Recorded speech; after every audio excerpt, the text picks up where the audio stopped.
Hey guys, EDDBUD here. Thanks for tuning in. Today I'm going to talk about the very first race that I've got in my 2021 calendar.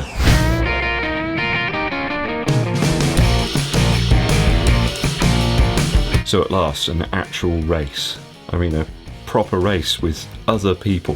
I've seen quite a lot of races taking place recently where there's been these staggered starts and stuff, but I really do hope that by sort of July we can get back to some normality. So this is a rollover race from last year, the Martock 10k, very close by in fact to where I live. It's due to take place on the 4th of July 2021, a very flat profile course this one.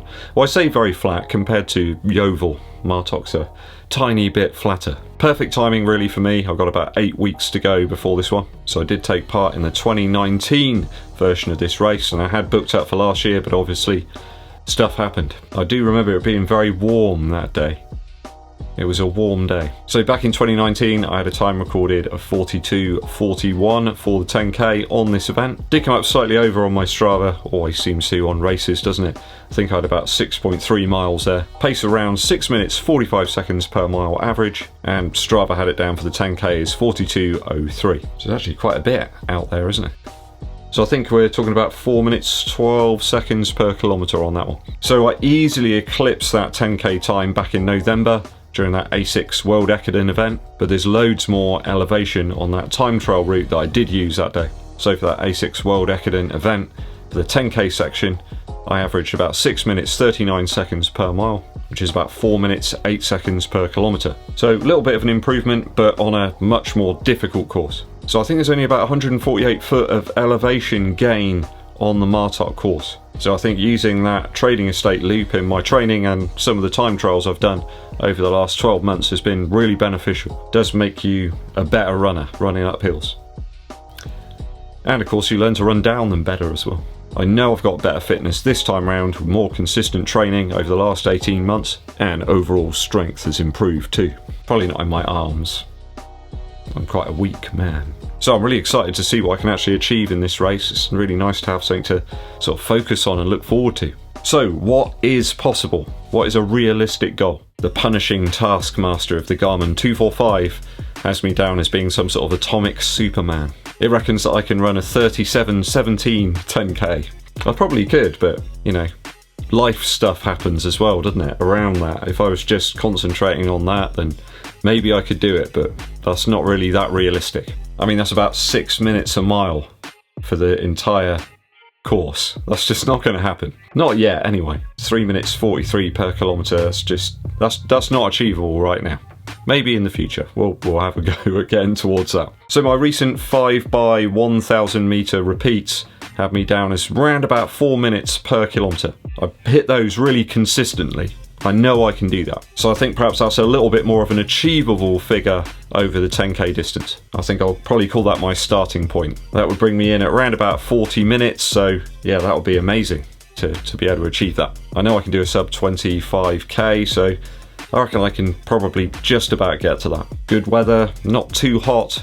You know that the EDDBUD doesn't like the hot weather. I could be gold.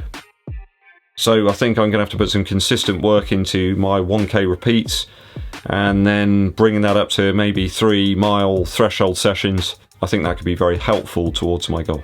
So I think it comes in about 6 minutes 26 per mile. That'll certainly see me working hard, but I think with some adequate rest beforehand, a bit of a taper, that's doable. Even if I can just knock some time off of the current PR, then I think I'll be really happy with that. Maybe get down to 40 something. 40, 30 or something like that. So I think having a good stretch goal, you know, one that's really out there, is sometimes good.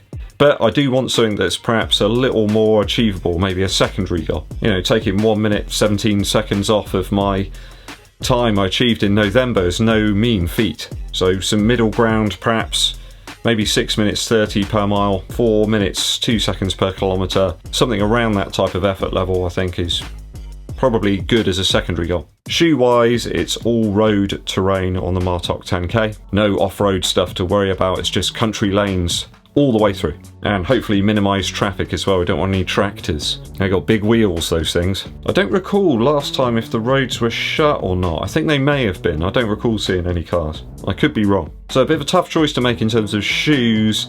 I mean, everybody will say just wear the Vaporfly Next Percent 2. Job done.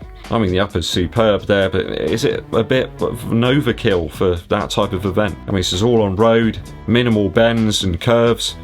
Apart from near the end, I think there is sort of like a dog leg near the end that you've got to navigate. I'm pretty sure I remember looking and thinking, well, that's pretty much the end of the race, you know, looking at my watch, and there was still a 0.1 of a mile to go, so yeah, I went around that dog leg and then there's like a sprint finish. I mean, the Vaporfly is just totally cushion overkill for this sort of event. I'm not going to consider that one. Of course, I had great success using the Adios Pro in the November 10k time trial that I did. It's a lovely fit for my foot, although it does have a bit of a weight penalty against some of the other shoes that I have access to. How about the Rebel 2? I mean, it's stupendously light. Loads of cushion, perhaps for the 10k, and some really good outsole grip for that traction on the roads. Looking back through though, when I did some intervals, 400 meters I think they were a little slower than in some of the other shoes, so I think it's just a little bit too much cushion perhaps. Just feel myself sort of squashing into them a little bit too much. And on the 10k it's not far off all out, is it? So maybe a good one for training that shoe, but not so much for racing. Is it even worth considering the Streak 7 from Nike? A little more lower to the ground racer. There's barely anything there. Lovely fit as well. Shame I haven't been able to use this a little bit more. Maybe it's even worth a reconnaissance run of the course itself to familiarise myself with the ups and the downs. I can have a good look at the road condition, perhaps memorise where there are a few potholes or the camber changes. And there just seem to be potholes all over the local area at the moment. You can get lost down those, I think. I am going to aim to take the recording gear with me on this one, certainly the GoPro and the other cameras, to try and catch some footage of some of the local runners. I put my money on it, there's loads of club runners there as well that day. Maybe take the GoPro with me out on the actual race, though I do kind of want to focus a little bit on the running part. It would be great to see some of you there with restrictions slowly being lifted in the UK. I mean, even I'm managing to get my first vaccination today. One part of me is really glad about getting it done, and then the other part of me is kind of stressing about making sure I'm there on time. So major excitement there. It could be the end of my run streak today. I might see how I feel later on and just maybe an easy effort if I'm feeling okay. I have heard that some people have felt a little bit under the weather, perhaps a little bit lacking in energy. We'll see how we feel. Always being reasonable and sensible in these sort of situations is the best sort of way. So Martock 10k, I think you can still sign up. Maybe if you're nearby, you can come on down. Come meet EDDBUD. A quick musical interlude for you. My wife the other day reminded me of the band The Coral, and I recall I have about 3 or 4 of their albums. I hadn't listened to them in ages. So I dipped back into the debut The Coral, which was released in 2002. It's like 19 years ago. How did that happen? A real ocean sort of seafaring vibe about the Coral's music. I think it's that organ that they always use, and some of the effects on the guitars, they always make me think of the sea. Spanish Main's a really good intro track to the album, and everyone knows that classic track Dreaming of You. Just really pared down sort of vibes on that. Guitars, organ, really simple sort of bass lines and lovely harmonies as well. Another really great track on there is Skeleton Key, which is just balmy really.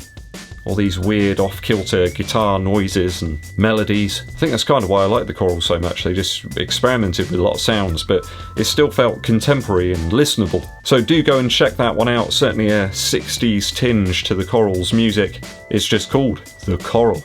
Okay, thanks for sticking with me to the very end, guys. I hope to see you perhaps at the Martock 10k. I'll let you know how training on that's going. It'd be nice to do some sort of different workouts really. I've been focusing on sort of half marathon stuff for a while, so going to be a bit of a change of focus towards the 10k. If you haven't done so already, please hit that subscribe button and click the bell below for notifications when I launch those new videos. And it really helps the channel out in terms of the YouTube algorithm to get us out to a few more people. Give this video a thumbs up like and share it with your running buddies. My name's EDDBUD and I'll be seeing you.